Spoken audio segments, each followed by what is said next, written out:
and smelling that place. It was called, it was off. Yeah, it's totally, no doubt. Hi, I'm Kevin Briggs, longtime business leader in healthcare, life sciences, technology sales, stuff like that. What's really important though is I'm also the co-founder and leader of Texas Day Peru. Texas Day Peru, we send teams of surgeons down to Peru every summer to help the poor out. We have a whole lot of fun, change a lot of lives, and have a lot of fun doing it. But this is the secret sauce. And the genesis of this is I was preparing some tidbits for my sons, advice from the old man, as it were. And I realized I have hundreds of friends and business colleagues in the past that know a heck of a lot more about business and being successful in sales or whatever than I ever thought about being. So I thought, why not put together a podcast like this? We started doing that. And so hence we have the secret sauce. It comes with even a cute little logo right up there. At any rate, enough of that. We have a special honored guest, a good friend of mine from going back a ways, and we've worked together, and I've always admired everything he's done. And he's a fun guy to have around, and he really knows his stuff. He's a bon vivant. He's a raconteur. He's a Renaissance man, and he's Chris Thomas. So welcome, Chris. Thank you for being here. Thanks, Kevin. I hope to live up to those, to the hype that you gave. So I appreciate Well, it. that's all we got sometimes is hype. Thank you for being here. I appreciate it. I like to kick off, let people know you a little bit. There's some particular hobbies or passion or pursuits that you really like outside of work that are, or passion projects that are core to you. Yeah, sure. So I think the one that kind of pops the front of my mind is there's an organization called Cake for Kids. It's actually an organization my sister-in-law runs. Oh, really? Yeah. And what they do is they provide like a birthday cake or special occasion for underprivileged, for underprivileged. They're a nationwide organization. And essentially you go through like an hour and train. If you have a little bit or a lot, in some cases of baking skills, my wife grew up and during high school was a part-time worker and a baker. So it's something we got into and I got my kids to do when they were in high school as part of that. They decorate them and then they deliver them on the day. And the idea being it's something special for that person on their day. So that's something we've been involved with back when we were in San Francisco. We've done a couple of times and then we're looking to do here in Denver as well to try and make something special for a kid for their day. So that's probably the one thing that I would say we've done and do that I enjoy and take a little pride in doing. Chris, that's so awesome. And it's a cake, but it's showing somebody that somebody's thinking about 'em. Special for a minute. And then I think that's really cool. I meant to ask you also, and to do a quick intro of yourself, of who you are and what you do professionally. Can you share that for the folks who don't know you and love you like I do?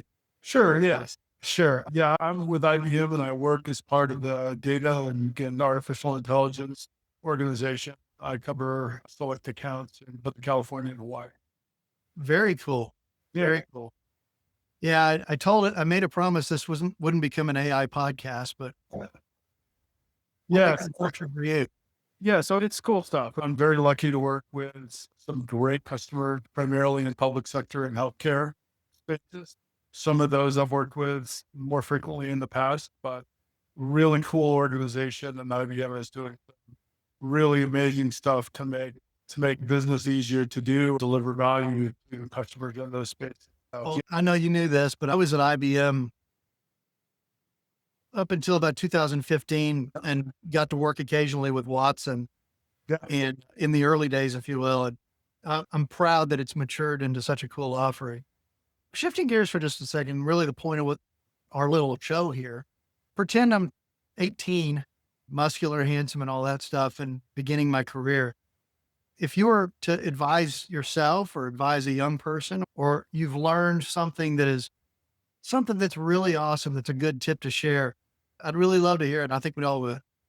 yeah, this probably is something that you've heard.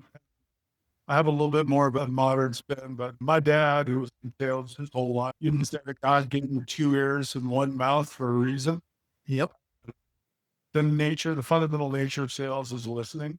My add-on to that would be it's listening to understand and not listening to respond. Yes. I think a lot of time in sales, when we're talking with people, we're listening to what they're saying in an effort to hear them and then to respond to what they're saying with some sort of product, some sort of service, some sort of reasoning.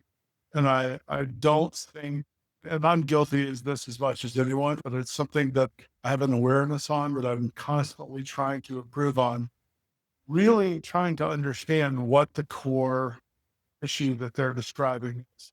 Not to solve the problem, not to respond to what they're saying, but to really understand the issue that they deal with before you start to figure out how you're going to help them, or even if you can't. Yeah. That would be, we're all in some capacity selling something, right? Oh, absolutely. Even if you're in finance, even if you're in procurement. But I do think that listening more intently to understand what someone is facing or challenged with, rather than listening in order to try a solution and answer or move forward at all times, I think is probably the biggest thing I would try to pass on to my kids. Uh-huh. Most that is considering any sort of sales or professional career. I think you hinted at one, and then you said very boldly two really good points.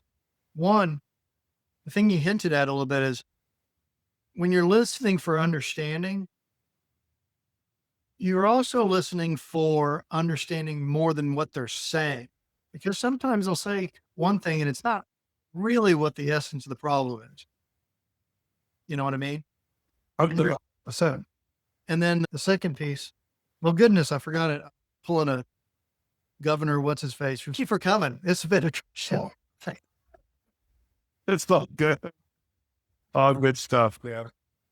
Oh man, what was that point? Golly. It's a good thing that the recording isn't happening. Yeah. So just 2 ears, one mouth, and listening to understand, not listening to respond.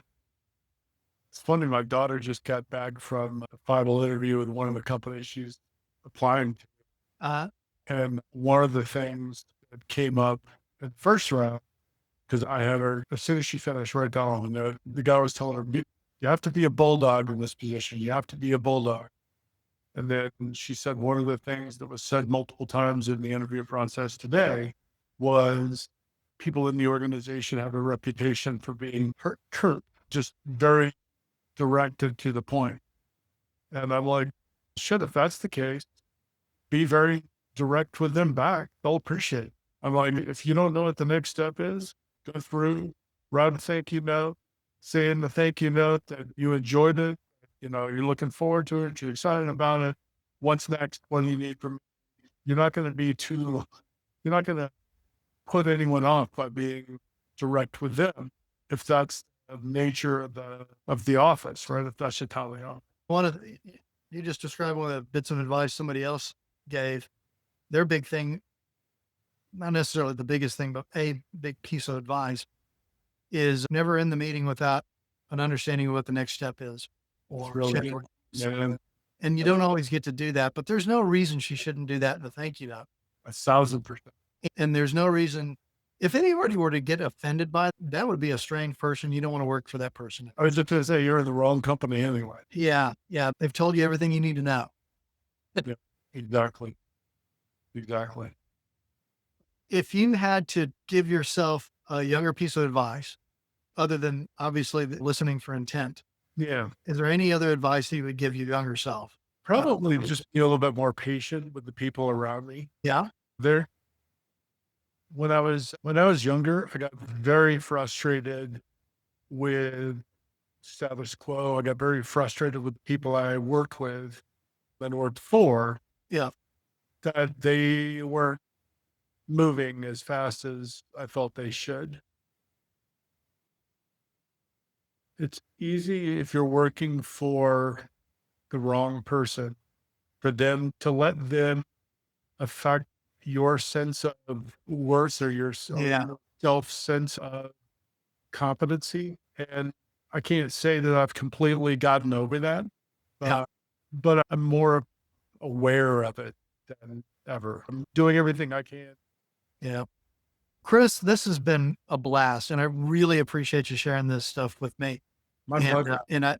when I think of, so that's a QR code for my website, texasdayperu.org. Okay. If you went there, you could find out information about buying my book, and which is We Own a Llama Suit and You Can Too. That's a great name, man. It's just a great name. And also at that website, you can find out information about booking me as a speaker, if heaven forbid that was of interest to you. But most importantly, if anybody ever wanted to, they don't have a passion project of their own, find somebody else's.